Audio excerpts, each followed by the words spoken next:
Hello everyone. This is Legs 11 Adventures. I hope you are all keeping well. Please kindly subscribe, share, and like. Today we are visiting Mare Wine Estate. This is where tradition meets Jersey's finest wines and spirits. This unique estate in the beautiful Jersey countryside combines historic buildings, vineyards, a winery, and a distillery. They are committed to creating top-quality wines, ciders, spirits, and delightful handmade preserves, fudge, chocolates, and Jersey black butter. The tour guide is going to take us through the process. Let us go.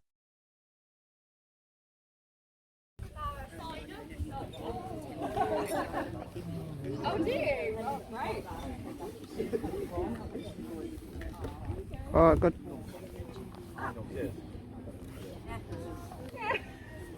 Close, right? Close enough. Oh, good. Hello. Hello. How are you? You good? Nice to meet you. Hi ho. Nice to meet you. Hello. So, welcome to Mare. We obviously are very well known for our wine, but we have a lot of products here. So we also have a plot of land in St. Lawrence where we grow 5 different types of apple trees, and they're blended together to make that cider. You like? Yes. Nice. It's quite appley. You can really smell. I mean, yeah. You can really smell the apples, but it's still quite a dry cider, I think. But we've actually got another version of that cider, but raspberry version. If you've got more of a sweet tooth, like myself, it's not sweet enough. So raspberry cider always goes down well with me. Anything fruity and girly, I like, basically. It's just the way it is.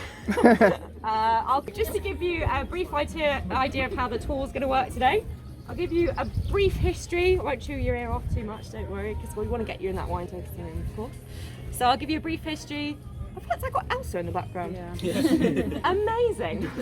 I love Elsa. Right, so yeah, I'll give you a brief history and I'll tell you a little bit about the vines that we grow as well. And then I'll take you inside to the wine tasting room, of course. Yes, thank you for the enthusiasm. Yeah, so we'll take you inside. We've got our 3 wines to try, obviously white, rosé, red. And then I'll talk you about how we make our sparkling cider, which is quite a new product for us. That cider you've just tried is slightly different. You'll hopefully taste the difference. But our sparkling cider goes through more of an extensive process with second fermentation, but I'll tell you all about that later. And then I'll talk you through our production kitchen where we make our fudge, our chocolate kitchen where we make our chocolate. Good, well done. And then after that, I'll take you to our distillery to show you how our brandy and our gin's made. And then we'll end in the shop, because all good tours end in a good shop. Yeah. Right, so I might need to back you up just a tiny bit, because I want to show you where it all began. It's actually this granite house at the end of the pathway. Some of you might have noticed it already. See that one behind the trees? Oh my that's the granite farmhouse where it all started, essentially. So that was actually bought by the De Grushy family in 1797. Quite a while ago, and that's where it all started. It was called Elms Farm at that point. Has any of you been into town yet? I don't know if you've been to Jersey before, if this is your first time. We've got any returners? Locals. Locals. You liked it enough to come back, that's good. So yeah, we have a De Grushy family on the island. They're very firmly rooted on the island, big Jersey family, and they've got a department store in town called De Grushy's. So if you're in town and you've got the De Grushy store, that's the same family. So they bought that house in 1797, but they were only focused on cider making at that point. Cider was quite a big industry in Jersey at that time. Some people even got paid in cider. Not bad. So they were just growing apple trees at that point, and they made a lot of cider. Fast forward a few years, and they sold it to the Blaney family in 1968. The Blaney's were actually from Newcastle. Don't know if that's near you. Aha! Yes, that is where it officially started to become a winery, because Bob the father and Andrew the son were the first winemakers. So they planted the first vine in 1972, and that's when this officially became a winery. But winemaking is quite an expensive hobby. To give you context, we buy our vines at £5 per vine, but they don't actually produce any quality fruit for about 5 years. So it's quite a waiting game. So although they planted in 72, it wasn't until 76 that they actually got their first wine. It's called Clos de la Mare, a white wine, and it's actually in our gift shop on the top shelf. You can see the original bottle and also others across the years to see how the branding's changed, which was quite cool. And then fast forward again a few years to 97, when Jane and Trevor Owen bought the estate, and that's who own it now. In the 2000s, that's when they kind of decided to build a bit more revenue for the business, build onto the hospitality sector. So that's when we got our shop, our cafe and our function room. And that brings us up pretty much to today. That's a very brief history, snapshot. And I'll talk about our vines now, so follow me. Just so everyone can see. So, our lovely vineyard. We actually have 7 acres of vineyard altogether. So we've got the white grapes growing on this side of the plot, red grapes on that side, and then there's a plot of land opposite the car park where you came in as well, growing a mixture of both. We have white grapes. Our grapes are called Sauvignon Blanc, similar to Sauvignon but not quite. Sauvignon Blanc, Orion and Solaris. Solaris is brand new, so those are actually the caskets you can see of that big plot of land. They've made quite a big investment on that one. But they won't see any wine from that for 5 years, so you'll just have to come back in 5 years' time to try it. What a shame. But yes, Orion and Sauvignon Blanc are definitely in the wines that you'll be trying today. On that side, our red grapes are called Regent and Rondo. We did have the famous Pinot Noir, which I'm sure many of you are familiar with, but we actually had to dig that one up last year. Sad times. It was 52 years old. It'd done quite well, lived a hard-working life, making some amazing wine, and it was ready to early retire, essentially. So they dug that one up, but it is still in the red you'll be trying today. They're actually in talks now about what the next stage is. So there's 10,000 grape varieties in the world, quite a lot to choose from, but they need to be specifically designed to help Jersey's climate and soil. Ours have been chosen. They're a bit unknown. Not many people know of our grapes or have heard of them before. They're actually German-French hybrid grapes. So they've been specifically picked for Jersey because they can cope with a cooler climate. Because although it can be lovely and sunny, we're an island, we get a lot of sea breeze, a lot of wind coming in, so they need to be able to cope with that. They're also more resistant to fungal diseases, so we don't have to use pesticides and stuff, which is great. But we're actually on the very northwest coast of the island where we are here. So that's actually why you can see a row of trees. They've been planted deliberately around the edge of the estate to shelter from some of the wind from the sea. If you get too much wind, you get what's called salt burn on the leaves, which is not good. But if you have a little bit of breeze, it aids pollination, so that's what we want. Yeah, so you might not have heard of them before. I don't know if anyone rings bells, Sauvignon Blanc, Orion, Regent, Rondo. No? Well, you'll find what out the taste like today.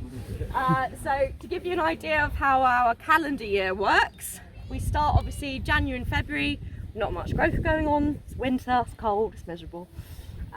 These vines are actually meant to grow out both ways, so I don't know if you can see some of them more than others. This one's quite a good example.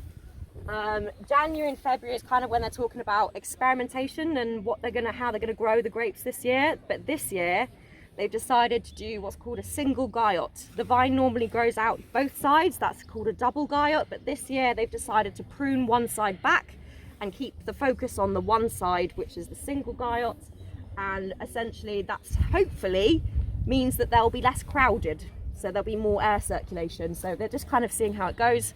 Winemaking's a bit of an art form, so they're constantly experimenting. So they made that decision in January, February. And at that time they're pruning them back, making sure they're on schedule. March, April, May is when you see bud burst coming through, so things start to get a bit exciting. June is when they'll properly flower. August they'll go through a period called floraison, which is when the acidity levels drop and the sugar levels rise. Very important for making wine. But they kind of let Mother Nature do her thing. They're constantly monitoring it, but as you can see, obviously you can't see the vineyard in its full bloom today because of the time of year, but luckily the videos inside can show you what it looks like in the height of its growth. It can grow up to a centimetre per day at that time of year, so there's a lot going on. But we don't actually harvest the estate until about September or October. It completely depends on the weather of the year, and as we fully well know, the weather is changing every year. I think summer didn't turn up here till September. It's very strange. So each year there's no set calendar date of when we harvest. They just keep an eye on the grapes and see how they're doing. But we do hand harvest it, so it takes a month to complete the whole thing, and everyone gets involved. I actually only started here in Easter, so I haven't done that yet, but I'm looking forward to it. Everyone gets stuck in, the hospitality staff, the tour guides, the owners, their family, friends. You know, it's a big community spirit. We've even have some people like yourselves who've come on wine tours have got it stuck in and harvested some grapes, and they got free lunch as compensation. So if you fancy that, come back in September, October, you might be lucky. But I'll end on that note, and we'll take you through to the next section. What did she say?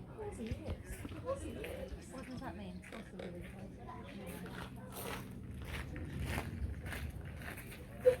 What did she say?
Started, I thought it was a posh wine rack for empty bottles, but it's actually an example of a riddling rack that they used to have in the olden days. They used to make anything bubbly with this piece of kit, so you can imagine a whole wall of this. And essentially, when you make something bubbly, you have to go through a second fermentation in the bottle. You add sugar and yeast, but then you're left with that sediment that you don't want. So the idea is to twist and turn each and every bottle, so that eventually it will fall to the neck and it'll be much easier to get rid of. Some Port Sol's job was to twist and turn every single bottle individually, and it took them about 9 weeks to complete the process. But apparently they were turning 40,000 bottles a day, which I can't quite wrap my brain around. But we have handy technology doing it for us these days, and it takes 10 days, so it's much more efficient. But that's just if anyone was curious as to what that was, because I certainly didn't know when I started here. We're going to go through to our function room now. So we have a lot of events going on in this room. We're actually setting up for one as we speak. Come on in, don't be shy. Hello.